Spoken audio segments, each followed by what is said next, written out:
السلام عليكم ورحمة الله وبركاته. ازيكم يا حبايبي؟ عاملين ايه؟ يا رب وانا بكلمكم تبقوا في احسن صحة واحسن حال.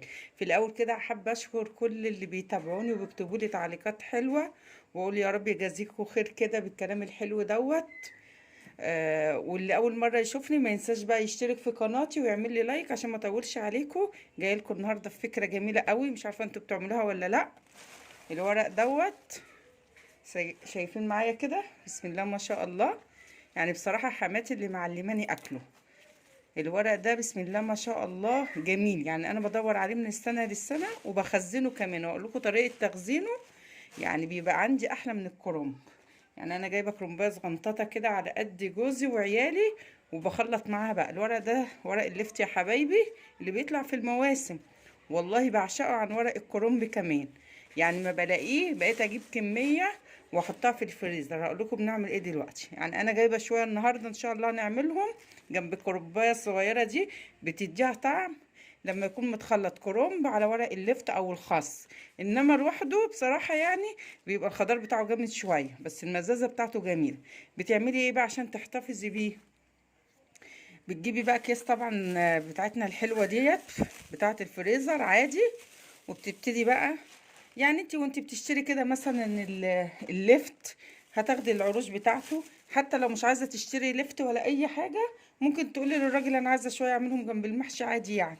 هتجيبي بقى الورقه كده اهي، وتقطعي من الجذور دي اهي. الورقه كده مسويه كده على اختها كده. جميل، طعمه جميل. حماتي بقى بصراحه انا ما كنتش بعمله عند والدتي، من ساعه ما اتجوزت اتعلمت، هم بتوع المنصوره بيعملوه. بصي، ولا تسلقيه ولا اي حاجه، تعمليه كده اهو. عشان ما اطولش عليكم هعمل شويه كده وارجع لكم تاني. بصوا كده يا حبايبي، معانا شنطه مليانه اهي، مش دافعين فيها حاجه، ببلاش خالص. والله الناس لو يعرفوا امتى هيبيعوا فلوس. اهو تخزينه سهل خالص. طبعا لما بتيجي تحشيه الورقه مش بتعملي كل دي، بتقطعي بقى زي ورق العنب زي ورق الخس. اهو جميل ازاي. انا عشان بس لما باجي اسلقه، لما باجي اعمله مع الكرنبايه بغسله الاول وبصفيه.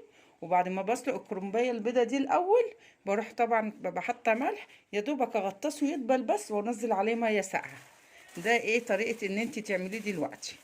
انما عشان تعينيه بقى ما بتغسلهوش ولا اي حاجه كده، وتجيبي كيس كده اهو زي ما انت شايفه زي الشطره كده، وتحطيه فيهم اهو زي ما انت شايفه كده. يبقى عندك بقى ساعات ادور عليه ما الاقيهوش والله، بيبقى جايبينه في السوق مثلا من غير ما هم ايه عاملينه، يعني من غير الورق مقروطينه خالص. بصي كده زي الشطره، طلعي الورق الهوا منه بقى وببلاش يعني حلو وببلاش.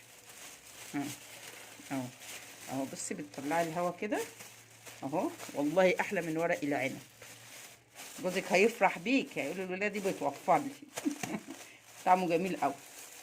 بصوا كده اهو. المهم تطلعي وتدخليه بقى بس. تطلعي بقى الاستعمال بيبقى ازاي، ده ما بيتسلقش بقى ولا يتحطش، يعني مش سليق، يعني ما بيتحطش في ميه سخنه. ده اقصى حاجه.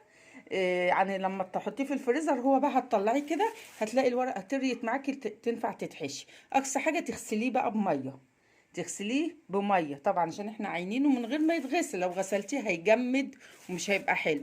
انما انت عيناه اخضر زي ما هو كده، هتطلعيه هيبقى طري على الحشيه على طول. بس هتغسليه بس وتستعمليه وتقطعي منه، هيعجبك قوي يا حبايبي الفكره. اهو دلوقتي انا هعمل الشويه اللي باقيين، وعين شويه مثلا جنب صينيه بطاطس. هتعملي لك مثلا حله صغيره، هتعملي لك طاجن صغير. دلوقتي بقى هنسلق ديت، وبعدين الميه اللي هتفيض هنغطس ده بس يدبل بس كده، تنشيليه وتحطي عليه ميه ساقعه. يا رب يا حبايبي افكاري تكون بتعجبكم، ما تبخلوش عليا باللايك، واللي ما اشتركش يشترك. والسلام عليكم ورحمه الله وبركاته.